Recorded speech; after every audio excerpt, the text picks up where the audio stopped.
Good morning, Softball America. Welcome to our first show in the month of November. Glad that you're with us. Gray Robertson, Tara Henry. I've already had my coffee. I'm on my second water. It's a busy day. It's a busy time. Partner, good to see you, my friend. Yeah, good morning, Gray. Good morning, everybody. Let us know where you are tuning in from.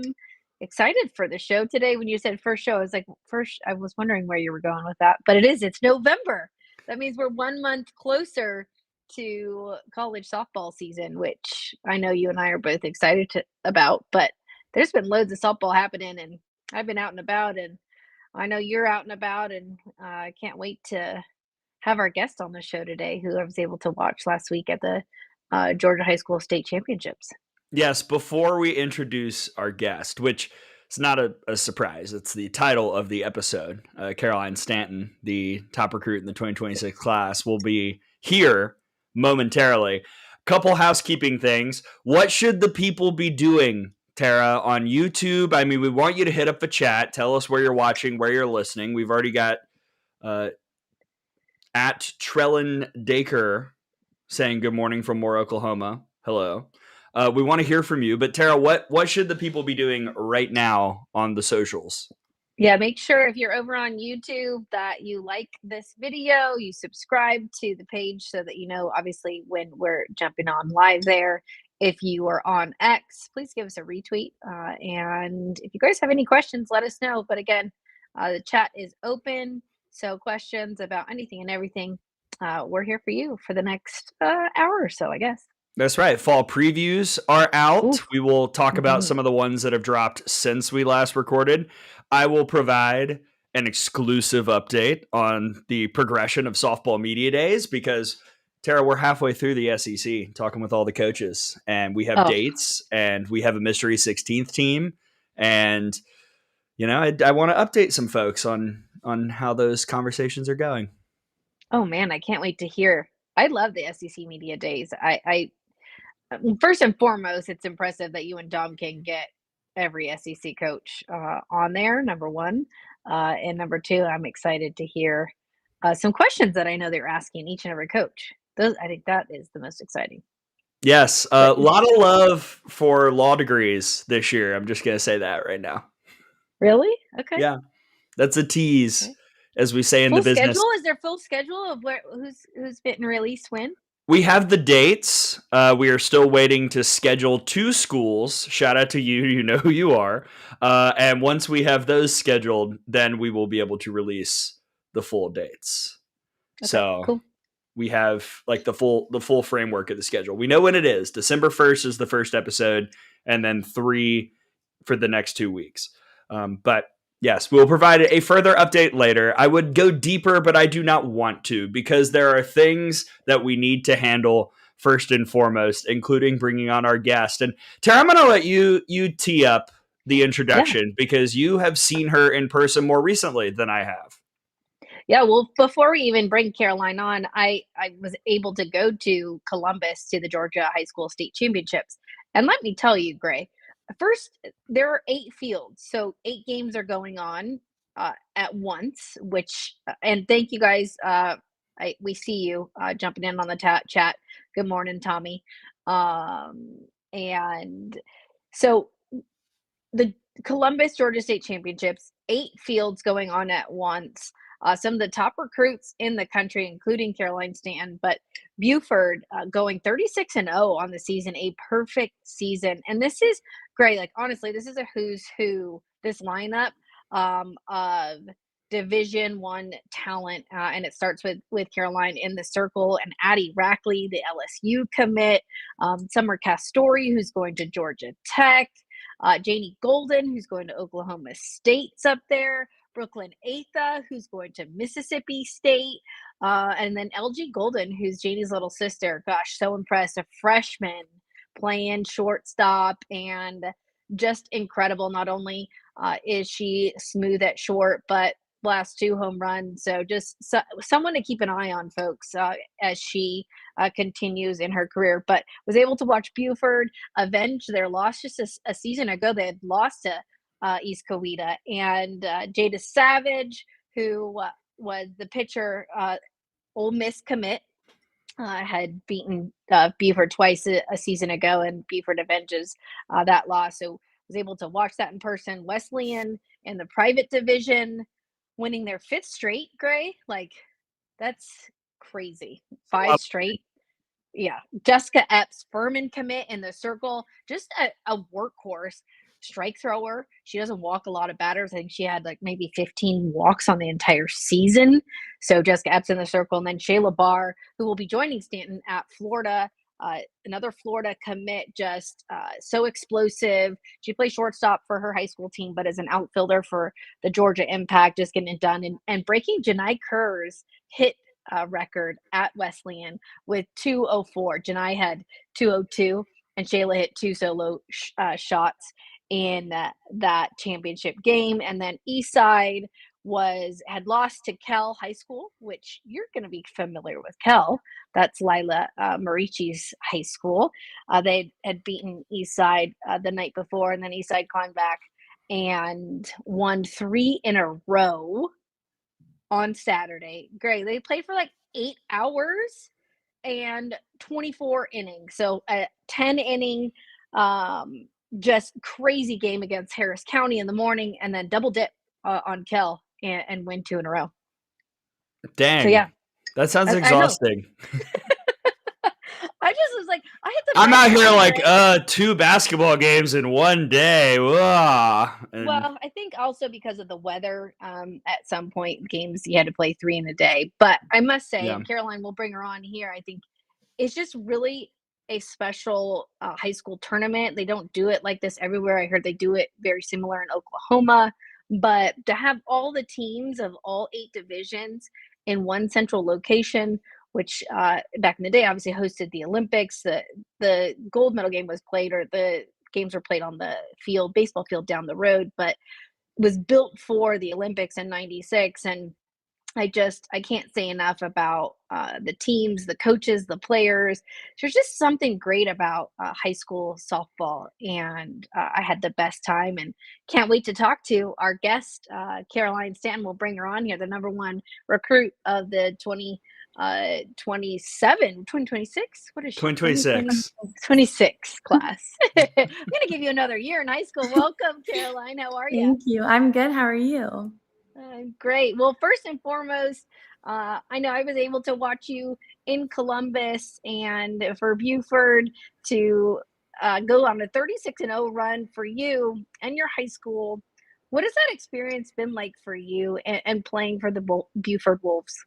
I think it's been like such an incredible experience, like all 4 of my years. And I think like this year, just being able to go 36-0 is like unreal, but just being able to finish that way with like playing with my best friends and just have that great of a season, like going out with the bang, it was just such a cool experience. And I'm so thankful that we got like to go down there one more time our senior year and just like finish it with the ring.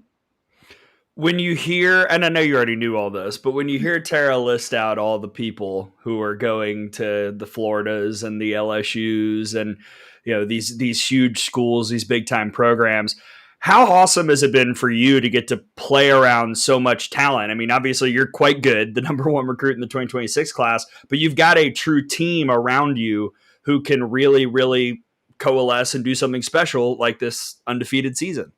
It is so awesome. I think like as a pitcher, like everyone's always like rely on your defense. And like when some people get to high school ball, like it can be a struggle. But I think high school ball, like when I turn around and like you look at like our entire field and like our team, like I really can rely on my team like in any situation. Like from like LG Golden, but like our outfielders, our infielders, like every single person on the team, like they're all so incredible. So like I can just trust them in any situation. And it's like so fun because like every day at practice or games, like they all just amaze me. Like it's so cool to be able to play with such talented people. And Caroline, obviously you're talented yourself, but I kind of want to pull it back. Like, when did your love for softball start? Had you always wanted to be a softball player? Like, what kind of sparked your love of the game and got you into pitching? I don't know. I think, well, my whole family, like my dad played baseball and so did my brother. So like I kind of grew up at a ballpark, but I just think maybe like starting in, like I grew up always playing, but I think in middle school, like something just clicked for me where like I just thought it was like so fun. And like once I was like in those environments where like I was always competing, like I just like fell in love with it. And like ever since then, like I've just loved the game of softball. What did you feel when the rankings first came out and you were the number one recruit for the 2026 class, and then we re-ranked them And you were still the number one recruit in the 2026 class. Yeah, I think it's pretty awesome. I think for me, like, I just think it shows like how much work like you put in. Like you can just see that like everything that I put in like day in and out, like it does like come out. And I just think that it's like a cool thing to like know that like my hard work is paying off. I love that. And Caroline, this summer you played with Team USA and brought home another title. You were in Oklahoma City, got to make new friends out there and be on that team. Can you describe what that experience like was for you? Yeah, I think it's nothing like I've ever done before, and, like, it's kinda hard to explain, like, like, you get to do, like, a lot of cool things, like, playing for your country is just such a different feeling, like, like, when you hear people, like, chanting, like, USA, like, on the last out and stuff, like, you just, like, really take it in, like, it was the coolest thing, like, I've ever done, and, like, the girls, I think when you go out there, like, you obviously don't know a lot of people, but they're some of the nicest and, like, most talented girls, like, I've ever been around, so it was just such a great experience, like, it was so surreal, and it was just so much fun. I want to ask about a question that popped up on your Alliance 18U questionnaire because I called those games. And, Jamie sends out this thing to help me on the broadcasting side. And one of the questions was about your favorite softball players. And you listed two incredible pitchers, Montana Fouts and Kat Osterman. Kat, the GOAT for a long time. Montana, I know her quite well. People watching this show understand that. What was it about those two that really struck you as you were growing up and growing in the game, and maybe how has watching them influenced the way that you perform, your mentality, and your style of play? Yeah, so I've always loved Montana Fouts because I think, like, when I play, like, I'm a very, like, emotional player, like, I love, like, energy, and I just think, like, it's fun to play that way, so I think watching Montana Fouts growing up, like, that for me was just, like, I thought she was so cool, like, every time she did something, like, I would just, like, fangirl over her, but the energy that she plays with and just, like, the confidence and, like, composure at the same time, like, I've just always loved watching her play, and, like, I've always just kinda, like, looked up to her style of play, and then I think Kat, like, obviously, like, everyone knows, like, she's, like, the greatest, but I think having her as, like, a mentor because she's my coach is more so, like, how I look up to her, like, everything that she's accomplished, like, in her life is, like, my goals, so just, like, having someone that I can talk to or, like, "How did you do this?" or, like, "What do you think I should do?" Like, just having her, like, literally, like, a call away, like, all the time to just talk to her about things is just such a cool thing, like, she's just a great person, like, on and off the field, but just knowing that, like, whatever she did, like, she can just help me, like, achieve my goals because she's done everything. And Caroline, obviously, Montana was an ace at Alabama and Kat at Texas, and Mhm. you chose Florida. And I know there's so many Florida fans on here that are so excited. We see it anytime we post anything. They're so excited for you to be a Gator. Why did you choose Florida?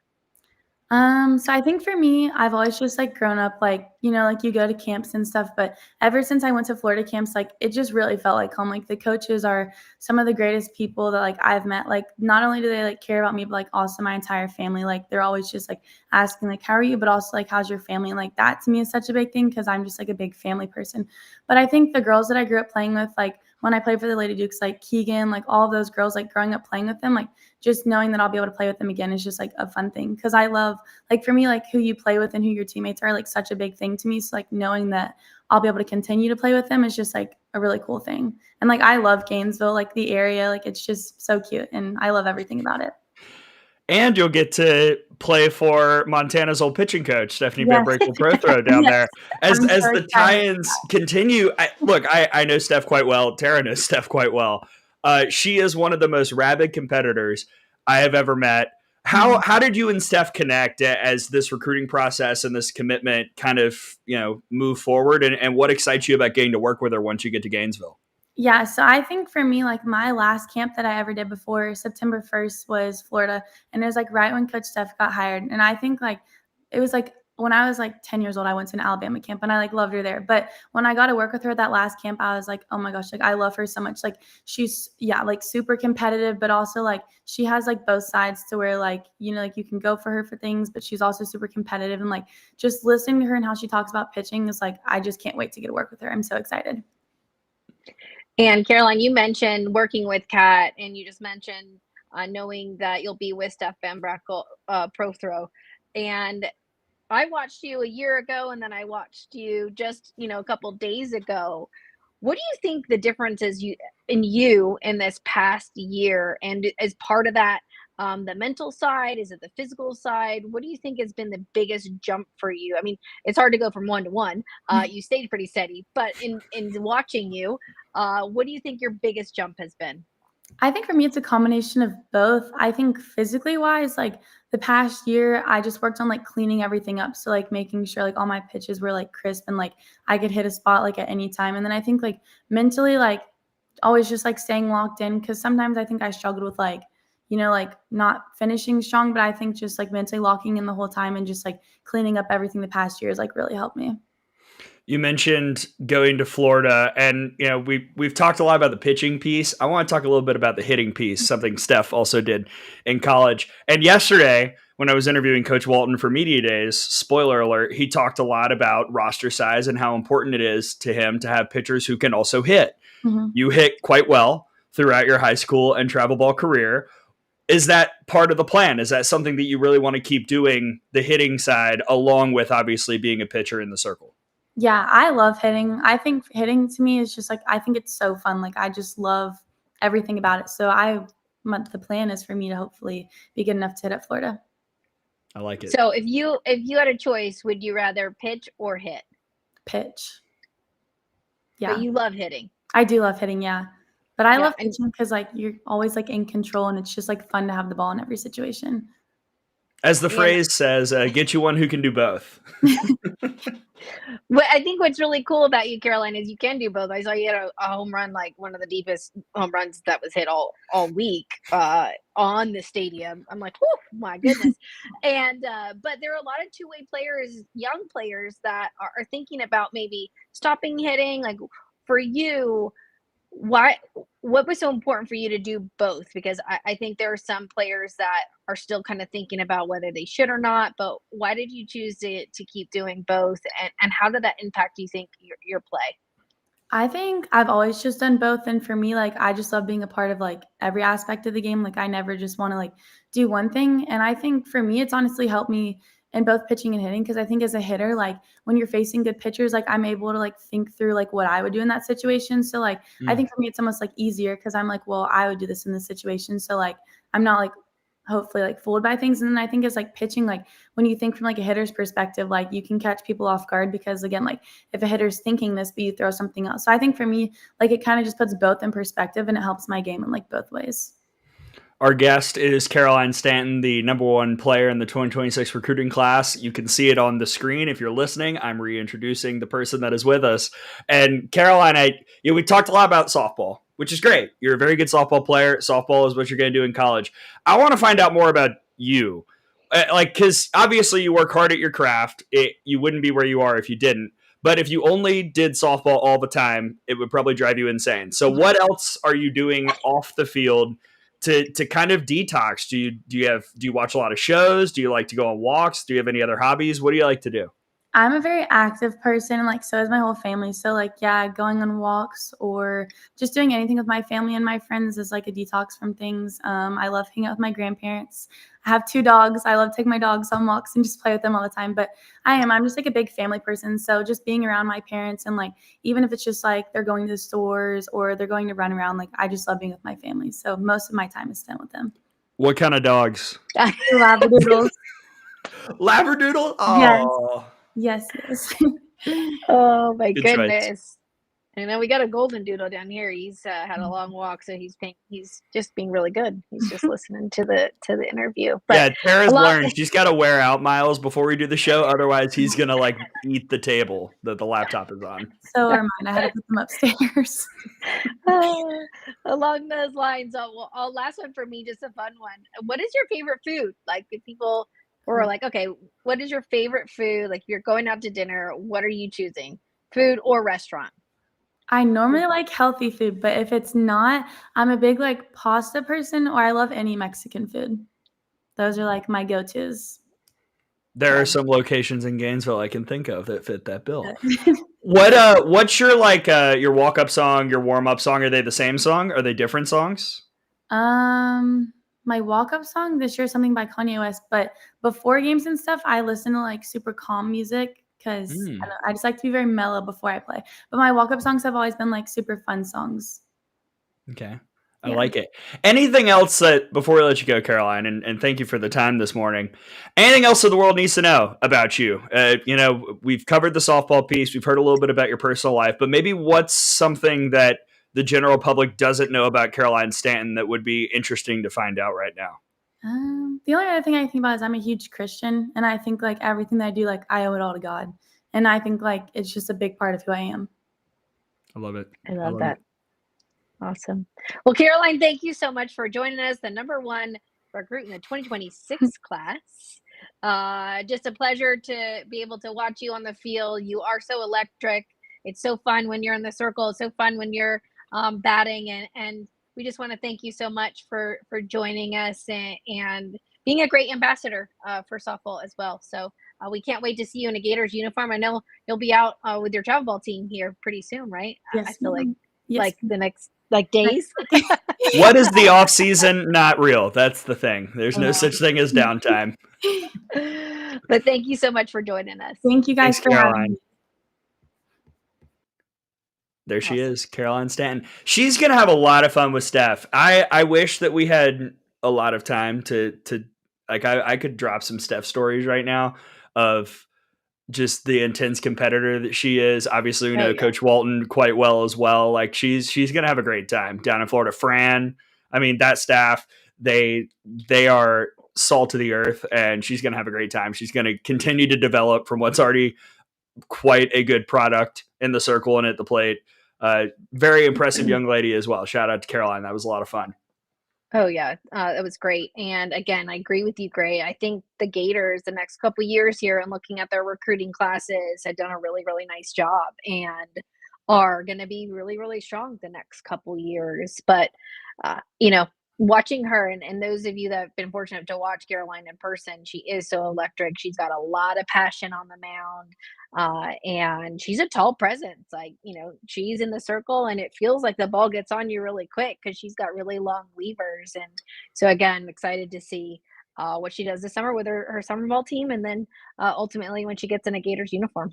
And again, kind of going back to the piece that I asked Caroline about, Coach Walton mentioned yesterday, and everyone will hear it in the interview that drops in December, they're very intentional about bringing in kids who can do a lot, who can play the outfield and the infield, who can pitch and hit.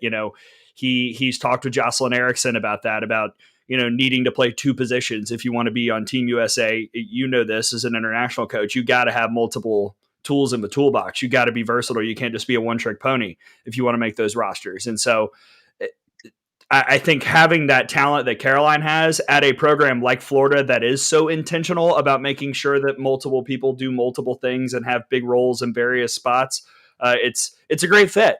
So I can't wait to see how she rocks an SEC that continues to be good. That's, my analysis. SEC good at softball. Oh, it is just great. You're right. SEC is good at softball. Some say it just means more. Good. Well, I am drinking from my Big 12 mug. Oh, good. I like that you're doing that. Watch out for the Big 10, Gray. Watch out. Coming. And the Big 12. Shout out to them Bruins. Hey, let's put up a couple things in the chat because we got Fang up in here. What? He's here? Good morning, Terry and Gray. Morning. Hi, Fang. Tide Fan 88, morning from Germantown, parentheses Memphis, Tennessee, roll Tide. Do you know the dates of Alabama, Georgia Tech, and Atlanta? I do. Murph has tweeted them. February 5th through the 7th is when that is. That's a Thursday through Saturday situation in the ATL. February? Opening weekend, Super Bowl weekend. What? Yeah, Thursday through Saturday. Did I not tell you this? No. Oh. Well, whoops. Here I'm like looking at my schedule, like where I'm going to go. If I'm going to go down to Florida for the first weekend. This is February? February, yeah. First weekend. Come Thursday and then do whatever you want. Okay, I might do that. Opening day. I might do that. Is it Georgia Tech? I don't know if Alabama plays Georgia Tech on Thursday. It is at Georgia Tech. No, but I'm saying, is it at Georgia Tech? Yeah, it's at Georgia Tech. I'm not sure the order of opponents yet. Okay. I have it. It is in a text. How did you not somewhere. Text me this? I'm like kind of like a little bit offended. I kind of thought I told you, but I guess I did not. Xavier, good morning. Keith says, good morning. Good morning. Awesome. We've got Arcadia Hendry. My team was down in Columbus, South Effingham. Effingham is very Ted Lasso of me, the way I just said that. Effingham High School. Effingham. Yeah, very, very, very British there. Xavier wants to know the story on the Big 12 mug. So I'll just fill this in, and then we'll get into the season previews, fall previews. I've got a very close friend of mine who works at the Big 12. He works in the conference office. His dad, who you've probably seen on social media, his dad passed away about a month ago. Not even that. But he works at the Big 12. I was down there for a wedding, went and toured the conference offices. Very nice, wonderful facilities. And he had this at his desk and said, would you like it? And I said, yes, because I drink a lot of water famously. Oh, man, that's a special mug. Yes, it is. Oh. Kevin drops a let's go Dodgers. Any takes on the World Series, Tara? Oh, my gosh, I love it. I mean, I'm a Dodgers fan, huge Dodgers fan. You knew that. Oh, yeah. Can we talk about postseason diamond sports in 2025? This might have been the best. Dodgers, Blue Jays, yeah. Might have been the best World Series, certainly in this century, but it's going to be up there all time. I could argue, outside of the last game played, that this was the best Women's College World Series we've ever had, start to finish. And the Men's College World Series had a lot of drama too. So I kind of crushed it this year. Yeah, diamond sports. But how about the Dodgers? I mean, Rojas coming in and the solo shot.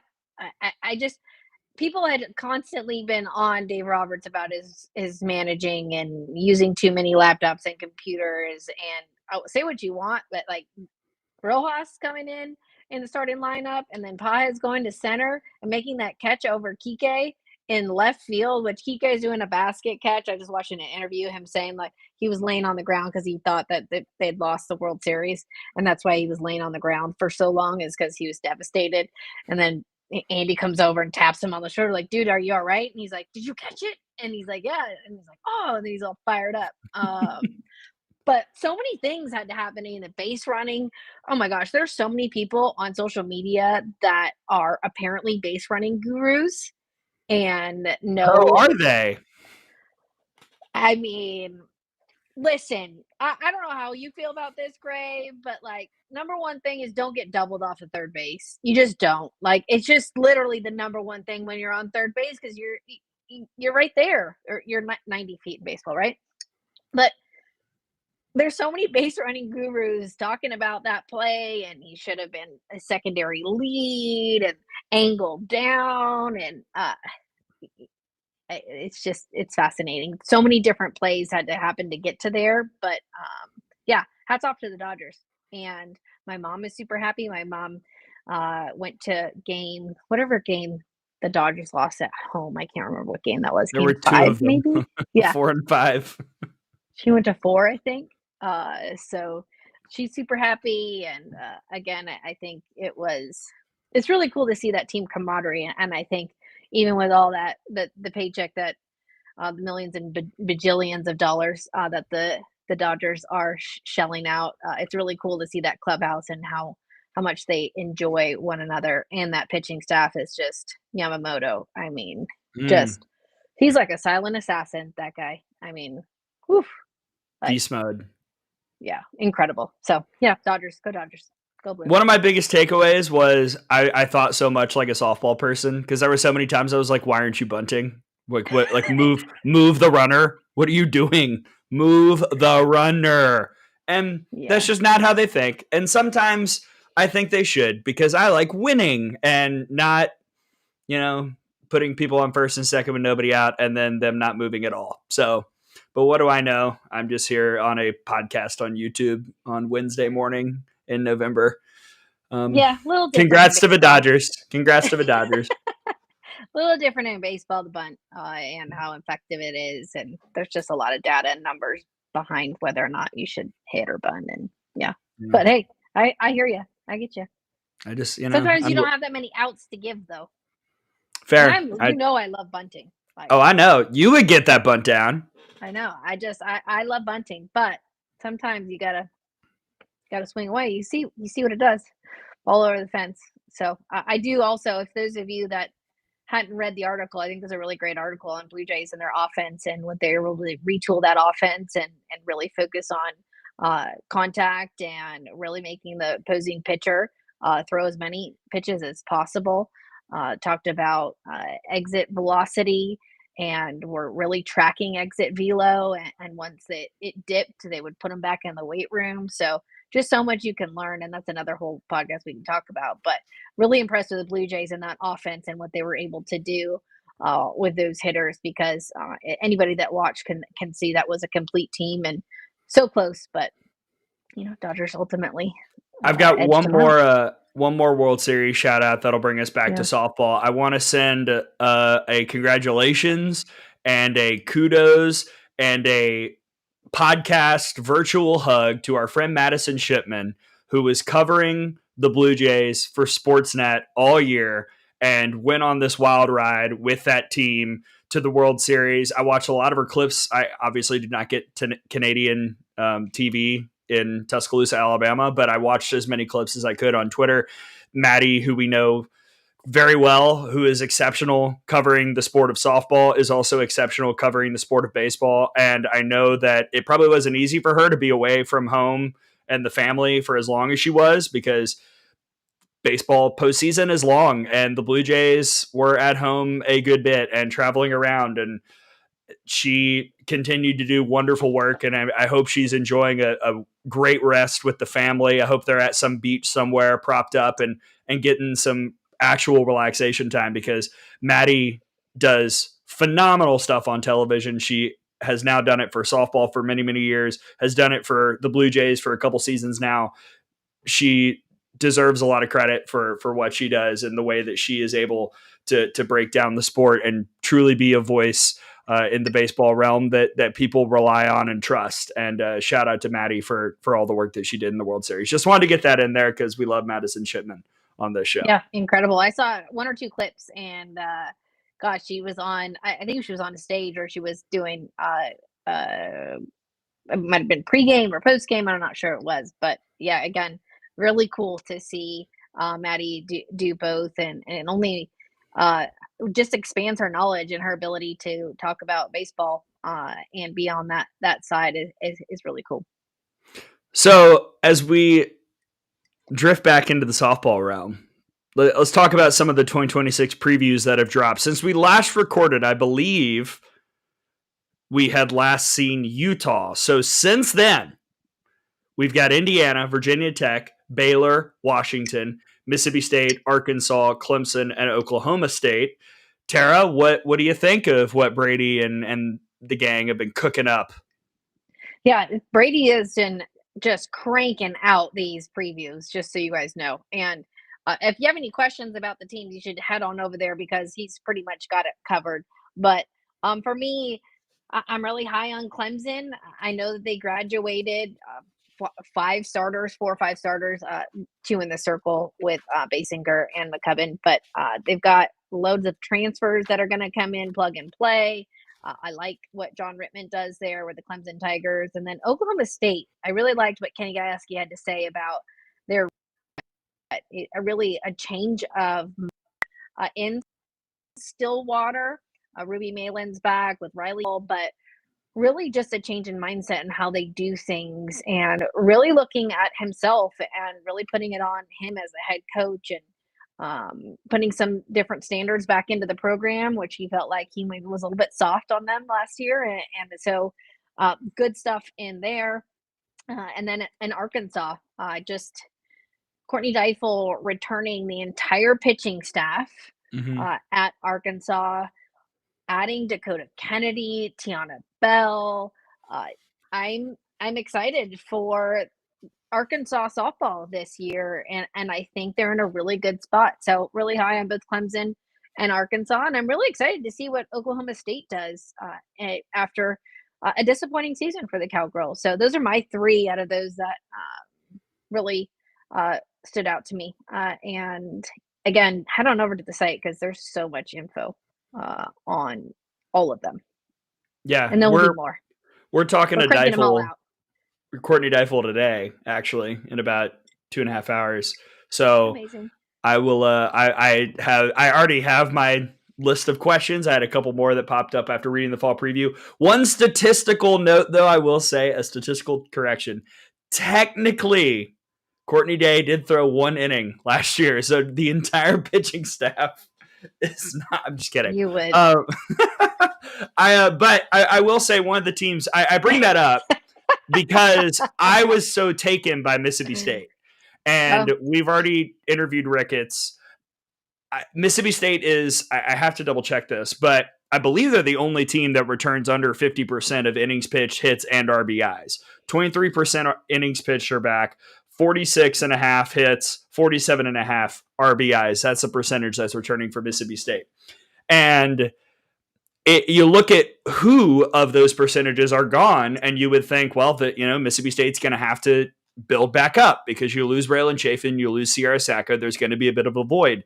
And I thought it was so interesting to hear and read how Coach Ricketts went about filling the pitching void specifically, because they targeted certain things. They utilized analytics to look at what numbers and metrics were most valuable in some of the pitchers in the portal. And that's how they decided to fill their staff, and kind of did it a little bit Moneyball style. Didn't do it by going to get one big ace. They did it by picking up 3 pitchers who can all collectively do something special and provide more weapons and provide more depth. That was something that Coach Ricketts was really, really open about in the Out of the Box interview that will be coming out in December to answer Keith's question. That's Media Days will be coming out in December 1st, and then Monday, Wednesday, Friday for those next 2 weeks. So to really to hear her say that and to see it double down in the story, I really am excited to see if that is something that works, because we have seen teams utilize that approach in the past and it be successful. And we've seen some teams go after mid-major pitchers and it not pay off in the SEC. So can Peja Gould, Alyssa Faircloth, and Layla Ammon collectively do what Mississippi State needs to do to hopefully host a regional like they want to? That's the thing I'm most excited to see about it. And reading that fall report, it really struck me how important that piece truly is for Mississippi State's 2026 success. Well, I agree with you, Gray. And just even if you head on over to the site and take a look, what's really cool about these reports is you'll see roster movement. So you'll see impact losses, you'll see transfers, and then the freshman class. So it's right there at the top. But you're right. All those things, when you look at the impact losses, Chafin, Sosa, Josie Marin, who's went transferred to South Carolina, Sierra Sacco, Jesse Blaine, Riley Hull, Kylie Edwards, LSU, Ella Wazalowski going to Florida. That's a big chunk of losses. But then you take a look at, like you said, Moneyball style, how Ricketts was able to go out and start filling all those voids, along with a large freshman class as well. So again, I think they do a really nice job in Starkville, and it will be really cool to see how that whole story unfolds there, and how they manage that roster. And the thing about Mississippi State is the last 2 years, because again, that especially with the seeding, I am very, very in tune with the profiles. I study them like a lot of people read books. Mississippi State has been very, very close to hosting the last couple seasons, if not for a brutally bad non-conference loss. Typically the last 2 years, there's been something outside the top 200 or top 150 that has kind of been the nail in the coffin for why they didn't host. So in my mind, the thing that Mississippi State has to do is just avoid that. And if they keep doing what they've been doing otherwise, then I think we're going to be talking about Mississippi State as a host team. So I'm very, very excited to see if this is the way that they're able to do that. Yeah, I agree with you, Gray. And I think we talk about it every year. Like you just said, they're on the bubble of hosting, and it's huge. And just talking to college coaches over the summer and speaking to them about that's a big piece, Gray. Like hosting a regional is huge, and figuring out how to schedule, because just so you guys know, sometimes this is like 2-3 years out, having to figure out a schedule. You don't know what a certain team's RPI is going to be, and you've got to balance that. And then Now with the transfer portal, you're also having to leverage to see who's going to have what at what point. Like scheduling Texas Tech 3 or 4 years ago is very different than scheduling Texas Tech now. So I think in looking at a schedule and understanding how to put that together, it's really interesting to hear coaches and figuring out how they do that. And you see the same programs hosting year in and year out, and there's a formula for it. Yeah. Anything else from the 2026 previews? No, go over to the site and check them out. They're so good. And Brady, I know he's got 10 more recordings ready to go, and I've got a few that I'll be interviewing this week, few programs. So making sure that we've got you all prepped and ready once we hit February, which is like right around the corner. I mean, it feels closer. It feels we're closer. 3 months away from Alabama, Georgia Tech, or Alabama at Georgia Tech, whatever. That opening Thursday is like 3 months from right now. Right now. 90 days. Happening now. That's crazy. 3 months. Wow. Real quick, softball media days update. Again, I want to give all of you the dates. Monday, December 1st. Wednesday, December 3rd. Friday, December 5th. Monday, December 8th, Wednesday, December 10th, Friday, December 12th. The only I will announce the mystery 16th team, and I'll tell you what's going to be the last day, because the last day will remain the same from last year. Our mystery 16th team is Fresno State and Charlotte Morgan, the first-year head coach. She will be coming on the show. So we'll get to hear about building up a program that I think a lot of people don't realize is like historically one of the best in the history of the sport. It's just been a minute since they've been at the top. But I think Charlotte understands, having been around this game as long as she has, what it takes to get a program up there. So it's going to be a fascinating conversation. That'll be on the show. And then the last episode of Media Days will be the same as it was last year. Fang knows because he is a loyal listener. Yes, it will be Patrick Murphy, Patty Gasso, and the Fall Ball special, going over mailbag, what the Tide did, some lineup stuff, news and notes, all that fun stuff. So the full schedule will drop as soon as I've got interviews scheduled for everybody. Cough, cough, 2 more schools. You know who you are. And that's my Softball Media Days update. It'll be available in the Out of the Box feed, which is a part of the Softball America Podcast Network. I want to know who the 2 schools that you don't have scheduled yet are. You don't have to say it, but I'm like curious. You can tell me offline. I will. I'll tell you later. But yeah, tell me later. I will flash Tommy's question. Any plans to be in Athens this weekend when Georgia welcomes back Nicole Barber and Megan Wiggins? Yes, the Florida Vibe will be playing the Dogs on Saturday, and then there's a pro event at the Brave Stadium on Sunday that former Alabama pitcher Caitlin Riley is playing in as well. We could have. I totally have this on my list to ask Caroline. She will be throwing at Truist Field for the Georgia. I think it's like their All-Star. It was on my list of questions. Just completely slipped my mind. But yes, I plan to. I'm trying to get out to Athens, Tommy. That is the goal. There is the game at Truist Park, and then there's just a lot of travel ball in Dalton. I might be heading up to Dalton too, so I just can see some of our athletes in 14U, 16U more, but take a look at some of those athletes that are in our recruiting rankings, because we're gearing up for our 2029s here pretty soon. So 2029s, 2028s, 2027. So always good to have eyes on the next set of talent. So I'm going to try my best to get over to Athens if I can. And I will let you know, Tommy.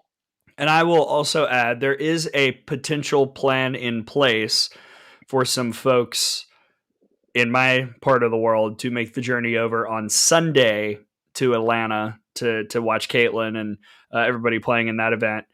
So Saturday is a no-go because I have a football postgame show, and Alabama LSU is at 6:30 on ABC. So there is absolutely no shot I will be able to do anything on Saturday except watch football. But Sunday, thinking about it. So look, it's never too early. As we said with Caroline, the offseason, not real.